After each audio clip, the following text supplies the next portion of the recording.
Bonsoir, bonsoir à tous. Comment ça va? Bien. Je suis content de vous retrouver. C'est déjà la dernière soirée de ce festival qui a commencé mercredi, 5e anniversaire. Ça a encore été une très belle édition. Merci d'avoir pris le temps de venir nous voir malgré le beau temps qu'il y a dehors. Ce sera peut-être la dernière journée de beau temps avant le printemps prochain. Donc on sent déjà les âmes de militants que vous avez.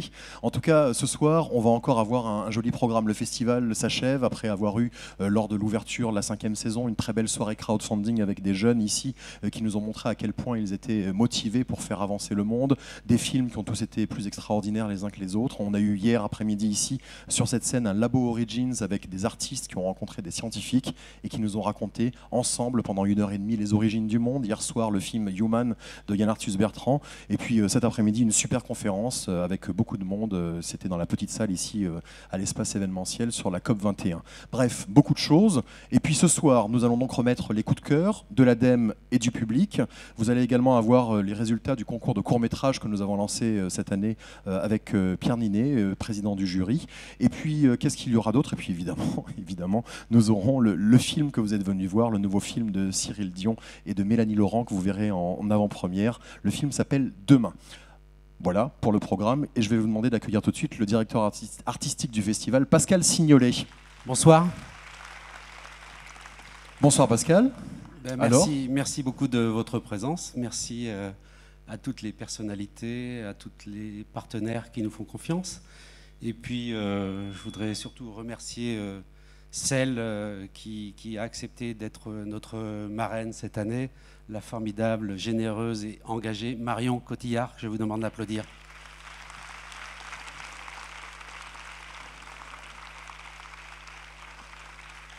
Merci Marion. On connaît ton engagement de longue date, constant, et on te voit dans les conférences, te poser des questions. C'est vraiment formidable. Et puis encore ce matin, récolter des graines. Voilà, je dis juste merci beaucoup. Tu nous aides beaucoup et tu aides beaucoup les idées que nous défendons à se développer, à être connus du grand public. C'est vraiment très important pour nous. Et merci à toutes les personnalités ici présentes. Merci à monsieur le maire de Courbevoie qui vraiment fait beaucoup d'efforts et nous soutient vraiment activement. Je voudrais le remercier aussi parce que lui et ses équipes, voilà. Nos amis de l'ADEME que j'aperçois, monsieur Légevin, merci beaucoup. Vous nous êtes fidèles et voilà, c'est formidable. Voilà. Merci en tout cas à tout le monde. Voilà. Et puis on va remercier celui sans qui ce festival n'existerait pas, monsieur Pascal Signolet, s'il vous plaît. Vous pouvez l'applaudir. Très belle programmation, intelligente. Systématiquement, moi j'ai depuis 5 ans l'occasion de venir ici pour assister aux conférences, assister aux films, et je repars systématiquement de ce festival avec eh bien, un esprit un petit peu différent, et c'est pour ça que je suis fidèle à ce festival chaque année. Donc pour cette 5e édition, ça a été encore le cas. Donc merci beaucoup Pascal, merci. Quelque chose à rajouter ? Non, je voulais dire que j'ai vu des choses formidables, bah oui. des créations et tout. Et il dit ça parce que c'est lui qui les a choisis aussi. Non, hein, mais j'ai été le premier spectateur. Oui, quoi, voilà. Sûr. Et puis, voilà. Je suis tellement ému de voir toutes ces personnalités que je trouve ça formidable pour les idées qu'on défend, pour les gens qui viennent et qui ont du mal souvent à démarrer. Et je trouve que voilà, je suis très ému de les voir ici. C'est très important. Voilà. Et puis en plus, ils sont tous très intéressants, ils sont fidèles. Voilà, c'est génial. Merci beaucoup, merci à tous. Merci Pascal. Je vais reprendre le micro. Merci. Et je vais demander à monsieur le maire, monsieur Jacques Kosowski, de me rejoindre sur scène, s'il vous plaît. En effet, vous pouvez l'applaudir. Il nous soutient depuis 5 ans. C'est grâce à lui que ce festival existe. Ça a commencé à Carpeaux, juste à côté. Et puis, on continue cette année. C'est la première année. Alors, on a eu un petit peu peur parce que cette salle est quand même très grande. Et vous arrivez à la remplir ce soir. Ça a été le cas à plusieurs occasions. Bonsoir, monsieur le maire. Merci, bonsoir. Oui, beaucoup de réflexions. Vous avez tout à fait raison. La première fois, quand M. Signolet est venu nous voir avec Bernard Accard, il nous a proposé quelque chose. Et puis, on n'a pas réfléchi. Très honnêtement, on s'est dit, allez, il faut y aller, l'atmosphère. Tout le monde parle. Oh, il faut faire ci, il faut faire ça, personne ne le fait. Alors on s'est dit, après tout, n'attendons pas que d'en haut ça vienne, essayons de le faire d'en bas, essayons collectivement, dans nos collectivités déjà de le faire, et à Courbevoie on le fait le mieux possible. Et puis on a cette chance, c'est vrai, comme a dit Pascal tout à l'heure, nous avons Marion Cotillard quand même, qui se déplace, qui a autre chose à faire. Non, elle n'a pas autre chose à faire, elle vient ici. Je ne sais pas si vous vous rendez compte, j'ai rien à lui demander à Marion, mais des personnalités comme vous, comme Jean-Louis Etienne, Il pourrait faire tellement d'autres choses que de venir à Courbevoie pour parler du festival. Ça veut dire que ça les touche beaucoup. Ça veut dire que ce sont aussi, disons, des missionnaires dans le monde entier, puisqu'ils voyagent dans le monde entier. Nous, on reste à Courbevoie, on ne va pas tellement plus loin. On a tellement de choses à voir. On voit cette déforestation qui est catastrophique. On voit cette pollution qui arrive partout. Et puis voilà, on en parle, on fait des COP21, on se réunit, on doit donner plusieurs dizaines de milliards, des centaines de milliards, on doit se promettre, puis c'est pas signé. Alors est-ce qu'aujourd'hui, on va avoir la chance, à Paris, d'avoir vraiment les grandes puissances, puis celles qui sont un peu moins, dire ok, c'est bon, on donne 100 milliards, on donne 200 milliards, parce que c'est là, pour arriver à faire quelque chose. Comme je disais tout à l'heure, c'est pas pour nous, franchement, moi personnellement, mais c'est mes enfants, et surtout mes petits-enfants. Et quand on voit les petits-enfants, Marion, que vous avez, votre enfant qui est venu tout à l'heure, c'est pour lui aussi, vous le travaillez, vous le savez bien, vous êtes jeune encore, vous avez le temps de voir tout ça. Et si nous ne le faisons pas, si nous ne sommes pas les relais pour nous, ça sera très difficile. Alors, les promesses, c'est bien. Les actes, c'est beaucoup mieux, croyez-moi. On en a vraiment besoin. Modestement, on le fait à notre niveau. Et on sait très bien qu'on fera la 6e atmosphère, réunion, on le fera. On fera encore d'autres encore. Mais s'il vous plaît, vous qui avez l'écoute, je parle aussi bien à Jean-Louis Etienne qu'à Marion Cotillard, vous avez l'écoute des grands parce qu'ils sont tous prêts à venir vous voir, ne serait-ce que pour une photo, hein, comme moi tout à l'heure. Mais eux, ils auront quelque chose. Dites-leur, c'est bien gentil, mais si vous voulez une photo, faites un effort aussi pour l'atmosphère. Faites un effort aussi pour la vie de demain. Je vous assure, ça serait tellement bien et tellement mieux. Nous avons des enfants qui demandent qu'à vivre, qui ont besoin de ça et qui, eux, font des efforts. Essayons-nous de le faire. Oublions un petit peu nos querelles intestines. Qu'est-ce qu'on a à en faire aujourd'hui de ça ? Demain, c'est ça. Demain, c'est des atolls qui vont disparaître parce que la mer aura augmenté de 50 cm à 1 mètre. Et ça, qui je m'adresse, vous savez bien, Jean-Louis Etienne, ce que j'en ai. Attention à ça. Des populations qui vont disparaître, des populations qui vont partir. Elles vont aller où, ces populations ? Qui va les accueillir ? On voit ce qui se passe aujourd'hui, franchement. Qu'est-ce qui se passe ? Alors évidemment, c'est la guerre, c'est vrai. Mais demain, ça sera l'environnement. Demain, ça sera le réchauffement climatique. On ne pourra plus vivre. On n'aura plus rien à manger, puisqu'en plus, je vous le rappelle chaque année, il y a quand même des pays qui se permettent de vendre leurs terres à des étrangers. Ah, je sais que c'est pas bien de dire ça, mais ça ne me dérange pas. En tant que député, je peux dire ce que je veux. Enfin, c'est quand même merveilleux. L'Afrique, aujourd'hui, vend ses terres. Et le jour où le peuple aura besoin de manger, il sera obligé d'acheter à des étrangers qui ont acheté ses terres. Arrêtons ça. Je ne comprends pas continuer comme ça. Il faut dire les choses comme elles sont. Et vraiment, je compte sur tous ceux qui sont venus, ces personnalités dont parlait tout à l'heure Pascal, pour faire passer ces messages. Vous avez du mal, c'est vrai, à les faire passer, mais faites-les. Vous n'êtes pas engagé politiquement, vous êtes engagé pour la nature. Peu importe que vous soyez de sensibilités différentes. C'est la nature dont on a besoin.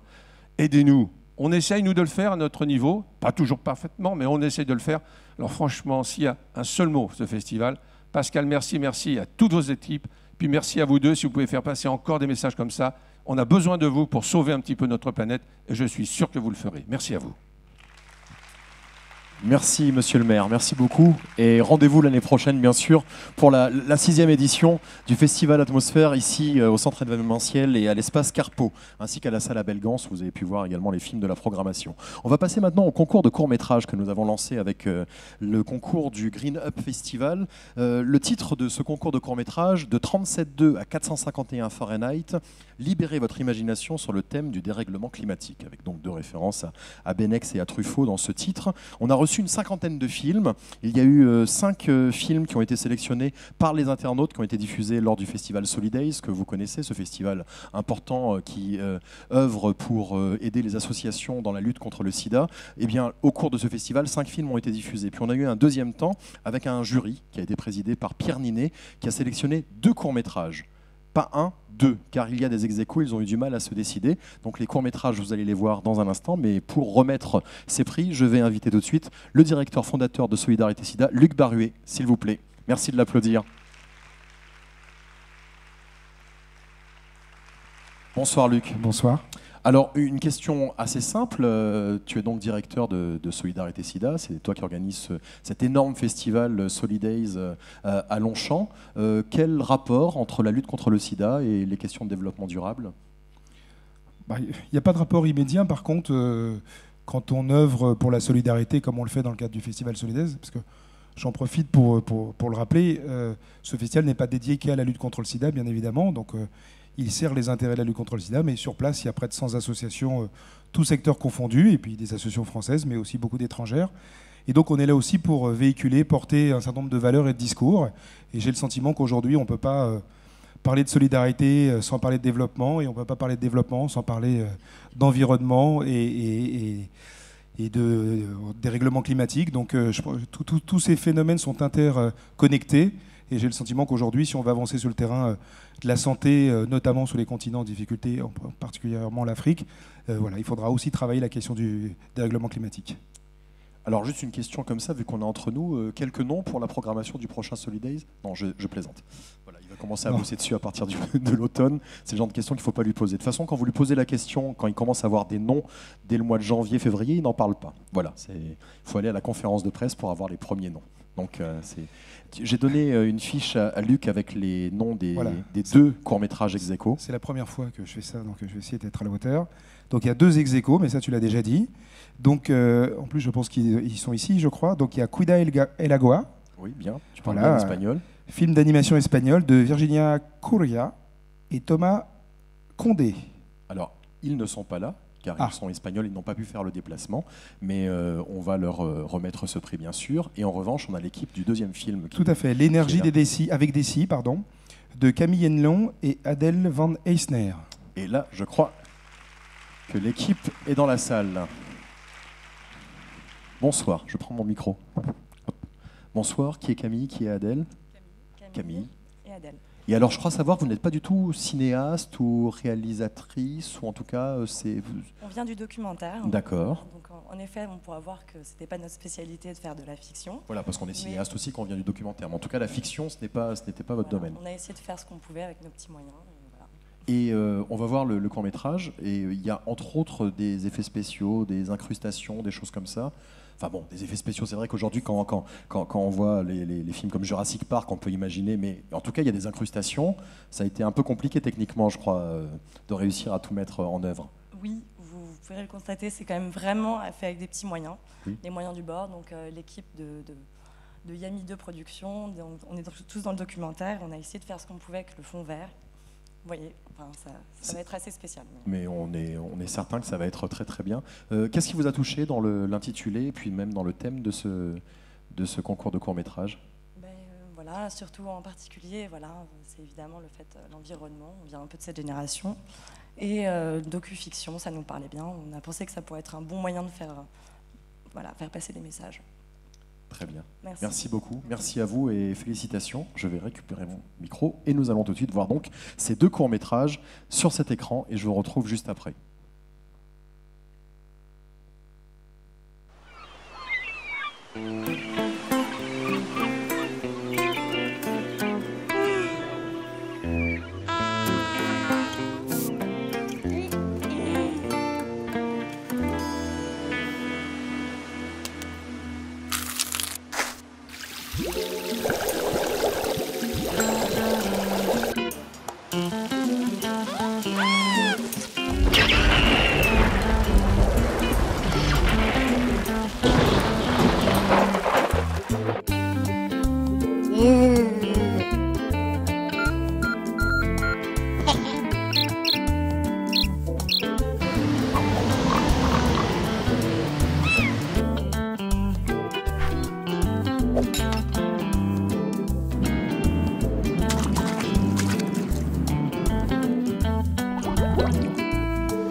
à tous, bienvenue dans cette édition spéciale consacrée à l'événement du jour. Une énergie libre, illimitée, bon marché et surtout non polluante. C'est un scénario de science-fiction devenu réalité. Grâce à une découverte, ou plutôt une redécouverte majeure.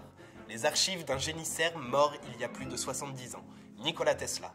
Elles ont permis à une équipe de scientifiques de mettre au point une énergie révolutionnaire.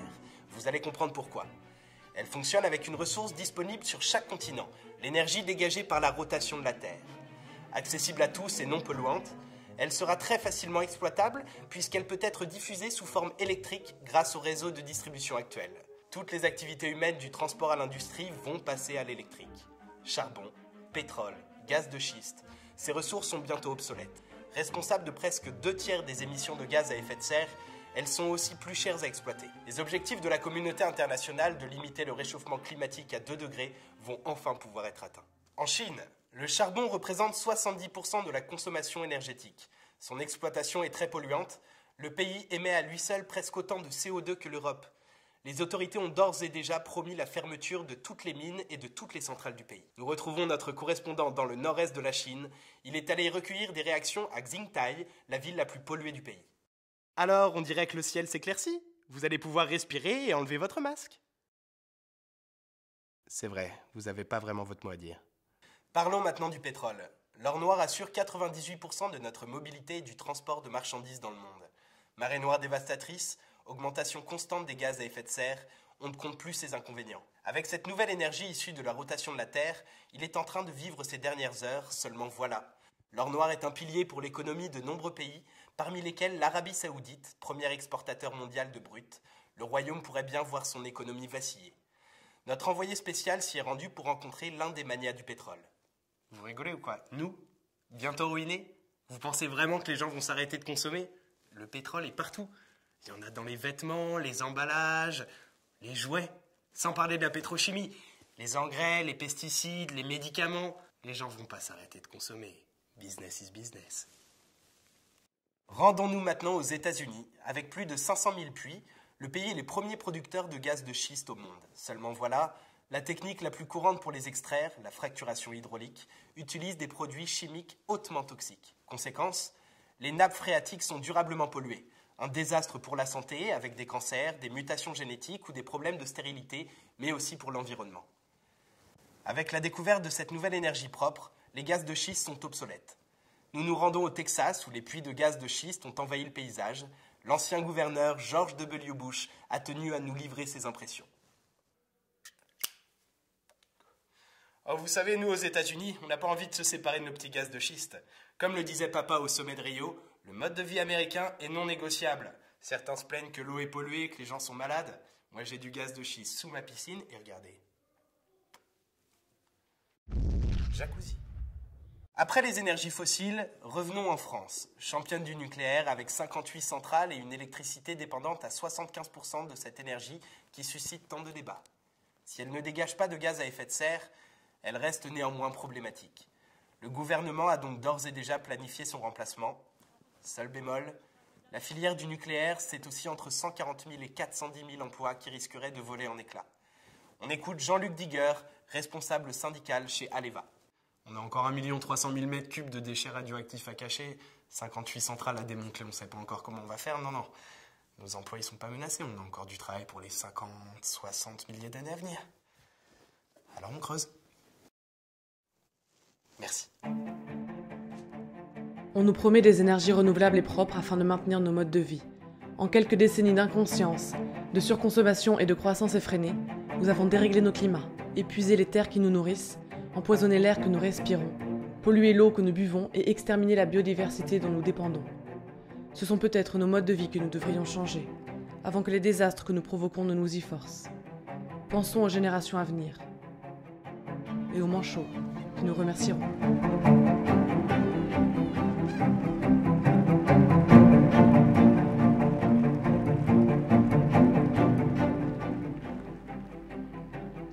Super, merci beaucoup. J'ai oublié une chose quand même, c'est que quand il y a une remise de prix, on remet un prix.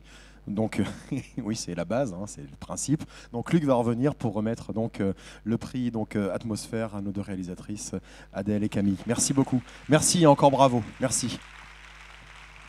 Et merci à Luc Baruet. Rendez-vous l'année prochaine pour le prochain Solidays. Je vais inviter maintenant Bruno Lechevin, président de l'ADEME, à me rejoindre sur scène pour remettre le coup de cœur de l'ADEME. Il a donc regardé l'ensemble des films qui étaient programmés lors de ce festival et donc il a évidemment décerné un coup de cœur. L'ADEME a décerné un coup de cœur. Voilà, merci d'applaudir monsieur Bruno Lechevin.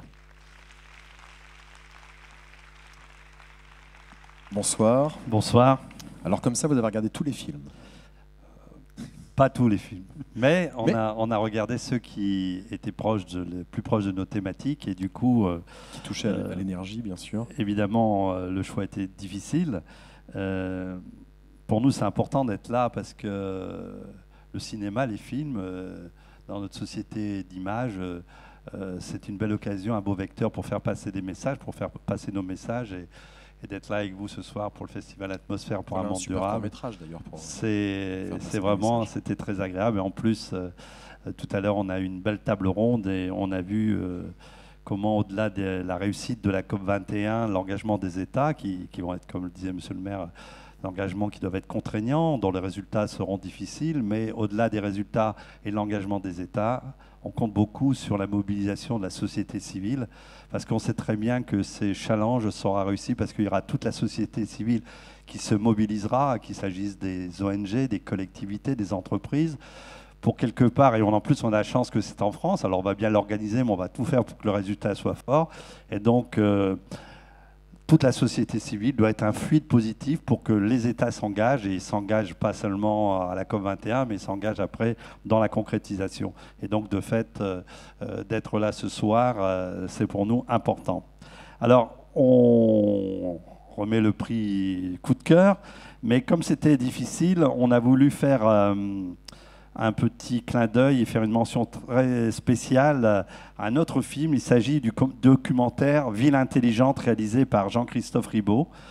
Par cette mention spéciale, on voulait souligner qu'on a beaucoup apprécié, eu beaucoup de plaisir à visionner ce documentaire extrêmement intéressant, surtout très pédagogique, sur les enjeux des villes du futur. On parlait tout à l'heure justement de la place des villes demain sur la planète. Simplement en grand trait, les villes, c'est un 3x80, c'est 80% de la population, c'est 80% de la consommation, et donc c'est 80% des émissions de gaz à effet de serre. Et si la ville est à l'origine de nombreux impacts, les villes sont demain, on peut l'espérer de plus en plus, des sources de solutions, comme nous le montrent de nombreuses initiatives qui existent tant au nord qu'au sud, qu'il s'agisse des écoquartiers, la reconversion des friches, mais aussi des initiatives que peuvent prendre toutes ces villes pour intégrer une logique urbaine globale plus durable et donc plus harmonieuse. Et donc, on voulait donner un petit signe spécial, une mention spéciale pour ce documentaire Ville intelligente réalisé par Jean-Christophe Ribaud. Mais voilà, on peut faire un petit coup d'applaudissement. Alors, le coup de cœur, on a choisi le film de Antoine Boutet, Sud au Nord déplacé. C'est incroyable, c'est sur le thème du plus gros transfert d'eau au monde entre le sud et le nord de la Chine. Du Tibet à la Chine, ouais, c'est une aberration écologique. C'est un projet pharaonique qui, je crois, est initié il y a très longtemps, en 1952. C'est mon année de naissance, je ne suis pas tout jeune, 63 ans. Finalement, il a vu le jour dans les années 2000 et il va progresser pendant encore pas mal d'années. Ce film dresse une cartographie mouvementée d'un territoire où des ingénieurs ont bétonné, où les plaines ont quitté leur lit, les déserts deviennent forêts, où évidemment il y a beaucoup de problèmes et où peu de voix se sont élevées, ont pu réclamer justice et droit à la parole. C'est évidemment un film particulièrement engagé sur un projet très controversé. Alors, mais ce n'est pas ça qui nous a fait choisir le film. Le futur dira si les bénéfices attendus, obtenus par rapport aux désordres que vous imaginez qui ont été occasionnés, justifient ou non sa réalisation. Il n'y a pas besoin d'aller en Chine pour se rendre compte qu'il n'y a pas de projet d'infrastructure qui déclenche des fortes oppositions ou avec des conséquences. On a eu un certain nombre d'épisodes encore récemment dans notre pays. Et ce qui nous a fait choisir le film, c'est qu'il y ait la preuve par l'exemple qu'il n'y a pas de projet sans impact sur l'environnement, sur les générations actuelles, mais aussi les générations futures, bref, sur le développement durable. Partant d'une motivation apparemment fondée, évidemment, apporter de l'eau à des populations dans des territoires qui en manquent. Pour autant, le projet a des conséquences tout parti sous-estimées au départ. Et donc, c'est ce projet-là de film qu'on a voulu montrer, tout ce parcours chaotique avec toutes ces conséquences sur les populations, l'environnement, même si au départ, les intentions initiales étaient probablement bonnes. Voilà, donc bravo, je ne sais pas si... Non, malheureusement, le réalisateur n'est pas là. Je vais vous remettre le prix que vous vous occuperez de lui remettre, j'en suis certain. Donc c'est Antoine Boutet, le film donc Sud au Nord, déplacé. Voilà. Merci beaucoup. Merci beaucoup, Monsieur Legevin. Je vais prendre le micro, s'il vous plaît. Ne partez pas avec, je vais en avoir encore besoin. Monsieur Legevin, donc président de l'ADEME. On va passer maintenant au coup de cœur du public et je vais inviter donc le jury composé de Courbevoisiens et en tout cas de personnes qui habitent pas loin d'Atmosphère. Jean-Philippe, Agnès, Janine Beaucris, Amandine Bataille et Florence Hugues. Je vais leur demander de me rejoindre sur le plateau et vous pouvez les applaudir. Les voici. Donc ils ont visionné les films de ce festival pour décerner le coup de cœur. Ça n'a pas dû être simple. Bonsoir. Alors, donc c'est pas vous qui voulez parler. Qui est le porte-parole? Je me défile. Ah, très bien. Bonsoir. Bonsoir, ça marche. Donc vous n'êtes ni Janine, ni Amandine, ni Florence, donc Jean-Philippe. C'est ça, tout bon. Ouais, je suis fort. Comment ça va, Jean-Philippe? Très bien. Alors, combien de films est-ce que vous avez visionné? Je crois qu'on a visionné la quasi-totalité, moins les hors-compétition. Oui, évidemment. Je ne sais pas, une douzaine. Ok. Quelque chose comme ça. Ça a été simple de se décider? Ça a été, oui, je crois. Oui, unanimité? Oui, plus ou moins, quasiment. Très bien. Vous nous dites qui vous avez choisi? Alors je vais lire parce que je ne suis pas familier de l'exercice. Alors pour commencer, nous tenions tous les quatre à remercier évidemment le festival, ses organisateurs et notamment Marie-Lou Signolet. C'était pour nous un privilège d'être jury de cette sélection. Nous avons vu donc de très beaux films, des films importants et certains qui étaient tout à la fois importants et beaux, inspirants et qui éveillent les consciences. Nous avons choisi de mettre en avant un film bienveillant, porté par un réalisateur humble, qui a su raconter avec simplicité la complexité du monde et donc sa richesse.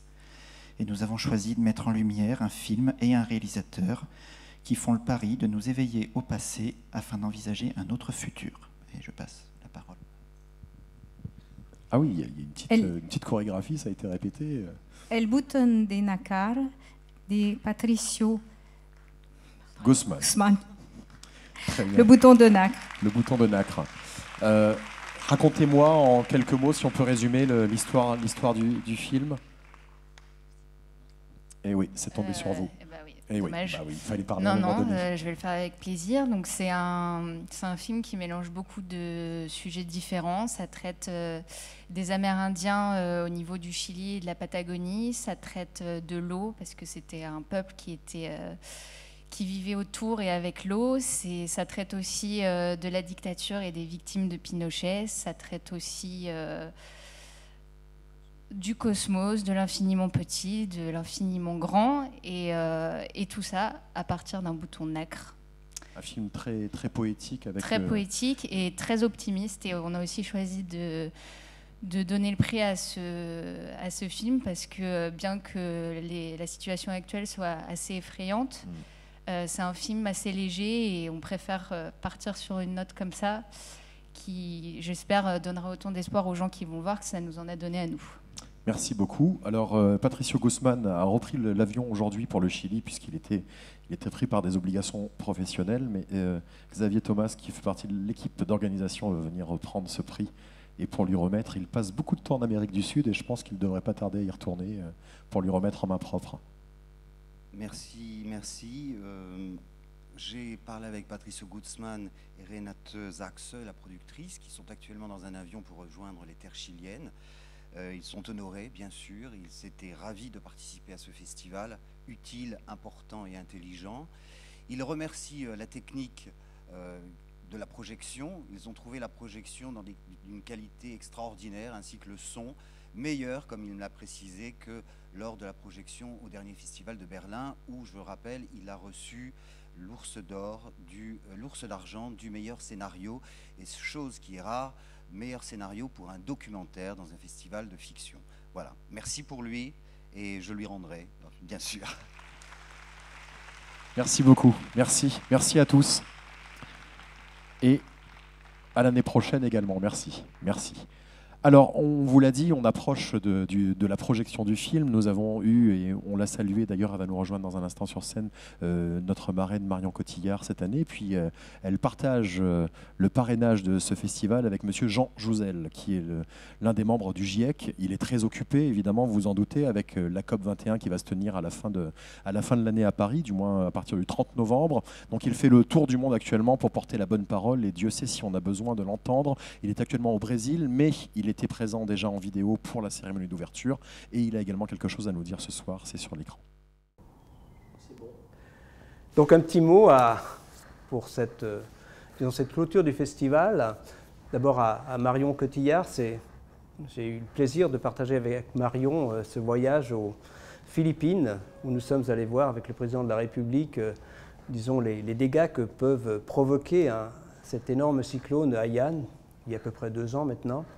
Et j'ai beaucoup apprécié, bien sûr, son contact et puis qu'elle s'implique comme ça, disons, avec sa stature sur ce que nous, scientifiques, nous essayons de mettre en avant, la nécessité de sensibiliser chacun d'entre nous à ce problème de réchauffement climatique. Et c'est bien sûr à travers des personnalités comme Marion qu'on peut aussi le réussir. C'est très important que tout le monde, je remercie Marion de le faire, puisse s'impliquer pour effectivement porter sa voix pour aider dans cette lutte contre le réchauffement climatique. Donc merci à Marion, merci à tous ceux qui ont participé. Bruno Légevin, l'ADEME, c'est un organisme très important dans notre paysage national. Et puis merci aussi, vous allez voir maintenant le film Demain de Cyril Dion, Mélanie Laurent. Merci, j'en ai vu quelques images et c'est très bien de regarder les solutions parce qu'il faut aussi garder de l'optimisme. J'aurais dit très souvent que la lutte contre le réchauffement climatique, c'est un changement de mode de développement. Mais ce changement de mode de développement est aussi enthousiasmant pour nos jeunes, pour votre génération, Cyril et Mélanie, que, disons, rester sur le mode de développement sur lequel notre génération nous sommes développés, c'est-à-dire autour des combustibles fossiles. C'est tellement plus enthousiasmant de dire qu'il faut changer le mode de développement et ça, c'est ce vers quoi nous voulons aller. Et je vous engage tous à le faire et à participer et puis à suivre, disons, cette conférence de Paris dans laquelle nous avons placé beaucoup d'espoir.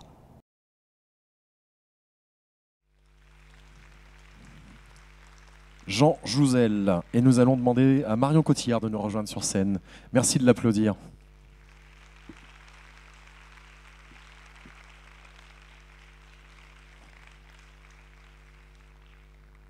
Donc c'est notre marraine pour cette 5e édition. Bonsoir Marion. Merci. Bonsoir. Et merci beaucoup d'avoir accepté d'être marraine du festival. Vous êtes en tournage actuellement dans le sud de la France, c'est votre week-end off et vous êtes tenu quand même à être présente ici. Vous reprenez l'avion juste après la projection pour retourner sur les plateaux demain, donc on est particulièrement touchés. Merci infiniment et c'est important que vous soyez présente parce que ça donne évidemment de l'ampleur à ce festival. Vous avez vu, c'est une petite famille, Atmosphère, c'est une petite famille avec beaucoup d'énergie qui déplace des montagnes pour réussir à offrir aux Parisiens, aux Courbevoisiens, une programmation élevée, que ce soit en termes de projection de films, mais également en termes de conférences, de performances artistiques. Il y a toujours des choses très intelligentes qui sont faites et c'est vrai que votre présence valide le travail de cette association, donc je voulais vous remercier pour ça. Merci beaucoup. Merci infiniment. Vous pouvez l'applaudir pour ça, c'est quelque chose d'extrêmement touchant. Pourquoi avoir accepté de soutenir l'association et ce festival? Pourquoi avoir accepté d'être marraine, Marion? Mais depuis la création du festival, j'ai un œil dessus et malheureusement, n'étant jamais à Paris et en France quand il avait lieu, j'ai toujours eu l'envie d'y venir, mais jamais l'occasion. Et là, effectivement, j'avais ce week-end qui était libre et j'avais envie de soutenir ce festival qui soutient lui-même des initiatives positives, merveilleuses, inspirantes. Et la diversité de ce qui s'y passe, c'est-à-dire tout l'aspect créatif, évidemment les films, mais enfin, tout ce qui s'est passé pendant les 4 jours, au-delà de la création par l'image, mais toutes les initiatives autour de la mode, la musique qui a été une part importante du festival aussi. Et puis, bien évidemment, toutes les réunions et les unions des forces de parole de tous les gens qui ont beaucoup à nous apprendre, comme les scientifiques, les humanistes qui se réunissent pour parler du monde dans lequel on vit, donner leur vision, donner leur constat, inciter les gens à vraiment constater le monde dans lequel on vit aujourd'hui de manière honnête et se poser des questions à soi-même, parce que je pense que la première personne qui peut changer ou en tout cas faire évoluer ce monde, c'est nous-mêmes, et que le premier travail qu'on a à faire, c'est avec nous-mêmes, et que c'est par là que ça commence. Et c'est vrai que moi, je viens aussi à titre personnel, dans mon chemin personnel d'évolution, m'inspirer, apprendre de tous les gens que j'ai entendus. La table ronde tout à l'heure sur la COP21 était vraiment formidable, parce que j'ai eu l'occasion de voir des gens que j'admire beaucoup et que je remercie. Parce que voilà, il y a des gens qui vouent leur vie à essayer de nous réveiller. Après, quand ils nous ont réveillés, nous inspirer, et nous inspirer à prendre nos responsabilités, à apprendre par nous-mêmes. On est dans un pays où on a accès à l'éducation, où on a accès au savoir, ce qui n'est pas le cas de tous les pays dans ce monde. Et donc, je pense qu'on doit honorer cette chance. Et un festival comme ça nous permet, voilà, de pousser un petit peu plus loin nos connaissances, et en même temps avec tout un côté ludique et super optimiste. Donc voilà, c'est pour ça que j'étais très contente de marrainer ce festival, et je remercie toutes les personnes qui y participent, qui l'ont créé et qui y participent en y venant. Voilà. Merci beaucoup, merci infiniment Marion, merci de votre présence. Je vais vous demander de rester un instant avec moi sur scène. Je vais rappeler l'ensemble des acteurs de cette soirée. Je vais inviter bien sûr Monsieur le maire, Monsieur Jacques Kosowski à venir me rejoindre, Luc Baruet. D'ailleurs, pardon. Je voulais dire un petit mot à Monsieur le maire. Je trouve que c'est formidable ce que vous faites. Dans une ville comme Courbevoie, et moi-même, alors pardonnez-moi de dire ce que je vais dire, mais je voyais effectivement une ville de banlieue super urbanisée, et je trouve que les initiatives de la mairie sont formidables, en tout cas en faveur d'une vie plus logique et plus centrée sur l'humain que des blocs de béton. J'ai eu la chance de faire un pique-nique tout à l'heure dans un jardin partagé, et on sent l'énergie qui se crée entre les gens. C'est formidable. Voilà. Donc merci beaucoup. Alors, Monsieur Jacques Kosowski, Luc Baruet de Solidarité SIDA, Bruno Lechevin de l'ADEME. Je vais demander également aux membres du jury du prix du public qui vont également me rejoindre, les lauréates du court-métrage. On va faire une petite photo de famille. Pascal Signolet, bien sûr, le directeur artistique du festival, pour une photo de famille avant d'accueillir Cyril Dion. Je vais dire Céline Dion, excusez-moi. Voilà, c'est-à-dire que je suis en automatique à un moment donné, comme Pascal me parlait en même temps, donc Céline Dion n'est pas là, elle est prise par des obligations professionnelles. Donc Cyril Dion qui sera là dans un instant pour nous parler de ce film que vous êtes tous venus voir, le film Demain. Alors, et Cyril Dion, bien sûr, à qui je vais demander de me rejoindre, comme ça il restera ensuite sur scène avec moi pour discuter un petit peu. Alors, je me retrouve organisateur de la photo aussi, donc alors, voilà, rapprochez-vous, mettez-vous dans la lumière. Où sont les photographes? Vous êtes là? Avec un iPhone, ça va pas faire une belle photo. Hein, ah non, vous êtes là, d'accord. Ok, donc vous me dites, ok. Non, parce que je croyais qu'ils étaient venus avec un iPhone pour faire la photo de presse, donc décalez-vous encore un petit peu. Voilà, encore un petit peu, encore un petit peu. Voilà. N'hésitez pas, allez-y. Encore. Ça vous plaît cette organisation de photos ou pas? C'est pas mal, hein, ça vous rappelle les photos de classe à l'école. Voilà. Alors les petits devant, les grands derrière. Ok. C'est bon, est-ce que je peux être sur la photo moi aussi? Je peux être sur la photo moi aussi, c'est gentil. Très bien, ok. Ok, très bien.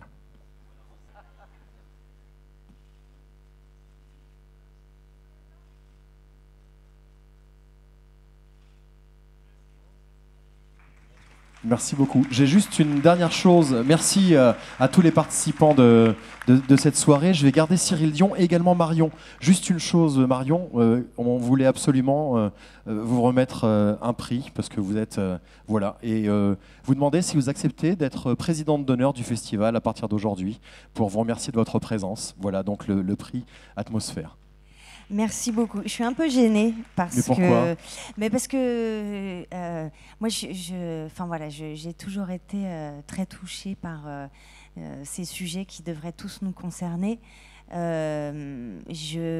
vrai que je donne ma voix à des gens qui font des choses formidables et qui mériteraient beaucoup plus que moi. Ce prix. J'espère que vous en avez un pour Cyril et pour Mélanie, par exemple, qui font des choses concrètement. Bien sûr, Pascal. Vite, et roule la boule, Pascal, parce que... Non, mais en tout cas, je suis très touchée, mais je voudrais dire que ce prix appartient surtout à tous les gens que j'ai du bonheur à soutenir, tous les gens qui m'aident à rester optimiste, comme tous les gens qui ont fait partie de la table ronde tout à l'heure, des gens comme Pierre Rabhi, qui sont des personnes qui sont très importantes dans ma vie, des gens comme Hubert Reeves qui était là l'année dernière, en tout cas tous les gens qui portent une parole que moi je ne fais qu'éclairer et qui sont des gens qui poussent à l'optimisme. Voilà, donc, merci beaucoup. Et de toute façon, on a besoin de personnes inspirantes comme vous pour justement éclairer cette pensée. Donc c'est aussi pour vous remercier. Merci beaucoup. Merci Marion. Et juste une dernière question. Est-ce que dans la salle... quelqu'un serait intéressé par un dîner en tête-à-tête avec Marion Cotillard? Attends, oui, on va être beaucoup quand même. Hein. Oui.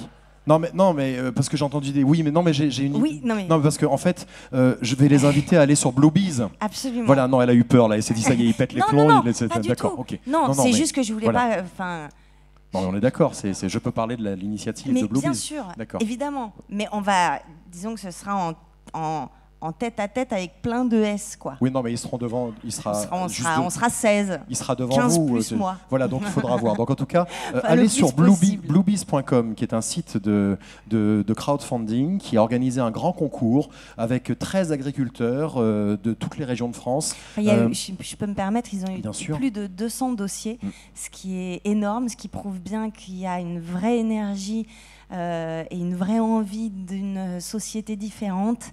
Et voilà. Et donc ils ont. Oui, et Maxime qui est venu, le patron, voilà. le patron de Bluebees qui est venu ici jeudi soir présenter cette action avec des agriculteurs qui sont venus, l'un avec ses légumes, l'autre avec son pain, nous a dit il y en a marre de voir à la télévision que des images négatives des agriculteurs, des gens malheureux, des gens qui déversent du fumier devant les mairies. Il y a ça, bien sûr, il y a vraiment des problèmes, mais il y a aussi des agriculteurs heureux. Et lui, il a mis en avant des agriculteurs heureux, des gens qui ont créé des circuits très courts. Un boulanger par exemple qui plante son blé, qui fait sa farine, qui fait son pain et qui le vend ensuite. Je l'ai goûté l'autre soir, il est particulièrement bon. Ou des gens qui font une agriculture intelligente, connectée avec la nature. Et donc, il va falloir récolter des sous pour aider ces associations. Sur les dossiers, ils en ont retenu 13. 13, tout voilà. à fait. Et donc 13 gagnants quelque part. Et il va falloir financer tout ça. Et donc, pour les financer... Il y a différentes choses, dont un dîner en tête-à-tête à 16. Donc le crowdfunding, il y a quand on met de l'argent, il y a des contreparties. Et je fais partie des contreparties. Voilà. Nous avons une contrepartie avec nous. Je fais plutôt bien la cuisine. Donc, parce que c'est vous qui allez faire je crois qu'on va faire la cuisine. Très bien. Oui, complètement. Mais c'est vrai, vous faites vraiment bien. On va manger. On va se calmer. Mais bien comment bien... Oui. Mais en tout cas, j'aime la faire et je mettrai plein d'amour dans ce que je ferai. Voilà. Ok. Super. Si c'est pas bon, au moins. Bluebees.com pour soutenir cette action. Merci beaucoup. Merci. Merci infiniment, Marion. Merci. Et merci d'accueillir Cyril Dion. Bonsoir, Cyril. Venez. Alors voilà, vous êtes notre dernier intervenant de ce festival qui a commencé donc mercredi soir. Vous allez nous offrir votre film en avant-première demain, film que vous avez co-réalisé avec Mélanie Laurent. Demain, c'est le tour du monde des gens qui bougent. Est-ce qu'on peut le résumer comme ça? C'est pas le tour de tout le monde, puisqu'on a été dans 10 pays seulement, et au départ, on s'était beaucoup concentré sur des pays occidentaux, avec l'idée qu'on s'adressait à un public occidental qui avait besoin de changer de mode de vie, justement, et qu'on voulait pas qu'il y ait le phénomène de se dire ouais, c'est super, mais c'est en Afrique, chez nous, ça serait pas possible de le faire. Donc on avait envie que ça soit imparable et qu'on se dise, ces gens-là, ils ont une vie qui ressemble à la mienne, donc ce qu'ils font, je pourrais le faire. On a fini par élargir un tout petit peu, puisqu'on a été à La Réunion, donc qui est toujours la France, mais qui est dans une zone tropicale, et puis en Inde. Mais oui, et sinon on a été voir que des gens qui réinventent l'agriculture, l'économie, l'éducation, l'énergie, l'habitat, la démocratie. Comment vous les avez identifiés, ces actions? Parce que j'imagine qu'il y en a plus que celles que vous allez nous montrer. Oh bah oui, heureusement. Heureusement. Moi, ça a été mon métier pendant plusieurs années, puisque j'ai cofondé une ONG qui s'appelle Colibri, avec Pierre Rabhi, il y a 8 ans, que je m'occupe d'une collection de livres chez Actes Sud qui s'appelle Le Domaine du Possible, que j'ai cofondé un magazine qui s'appelle Kaizen. Et tout ça, dans toutes ces choses, on essaie d'identifier des solutions. Donc après, le travail a plutôt été de trier et de choisir. Et on a choisi en essayant de trouver à la fois les choses qui étaient suffisamment importantes pour que ça fasse foi et qu'on puisse se dire, bon bah, ok, c'est vraiment une solution, c'est pas juste un petit truc dans un coin, que ça soit reproductible, que les gens qui le font, encore une fois, nous ressemblent et qu'on puisse s'y identifier. Et puis on a essayé de faire en sorte qu'elles aillent bien ensemble et que ça tisse une histoire, que ça raconte une histoire. Qu'est-ce que vous retenez de ce tournage et puis même de l'expérience du film, de sa réalisation? Beaucoup de choses, mais une des choses essentielles qu'on retient, c'est que tous les gens qu'on a filmés sont des gens qui se sont dit « il est plus temps d'attendre ». On ne va pas attendre que quelqu'un nous donne l'autorisation de commencer à agir, on ne va pas attendre que l'État commence à le faire, que les entreprises commencent à le faire, on va s'y mettre. Et ce sont à la fois des citoyens, des paysans, des élus, puisque vous verrez le maire de Copenhague ou la ville de San Francisco, des entrepreneurs, et ils font la preuve qu'il n'y a pas besoin d'attendre quoi que ce soit, on peut déjà démarrer. C'est toujours difficile de parler d'un film avant qu'il soit projeté, tout en gardant la surprise. Vous voulez rajouter quelque chose peut-être avant qu'on envoie cette projection? Non, je voulais juste dire que j'étais très content d'être là, et très content d'être avec vous, que Mélanie aurait aimé être là et qu'elle n'a pas pu, mais qu'elle vous embrasse. Pas tous, mais à peu près. Et que c'est les premières avant-premières du film. On a été juste au Havre et à Paris, c'est la 3e fois qu'on le projette devant un public. Donc on est encore un peu impressionnés et très heureux de partager ça avec vous. Et j'espère que ça va vous plaire. Merci beaucoup. Merci infiniment, Cyril, en tout cas de me faire ce cadeau. Merci. Pour la clôture de l'atmosphère. Merci. Eh bien, il ne reste plus qu'à ouvrir grand les yeux et les oreilles. Je vous souhaite une très bonne soirée. Merci beaucoup d'être venus encore aussi nombreux cette année, puis à l'année prochaine, bien sûr, pour la 6e édition. Voici donc demain Cyril Dion et Mélanie Laurent. Merci. Bonsoir.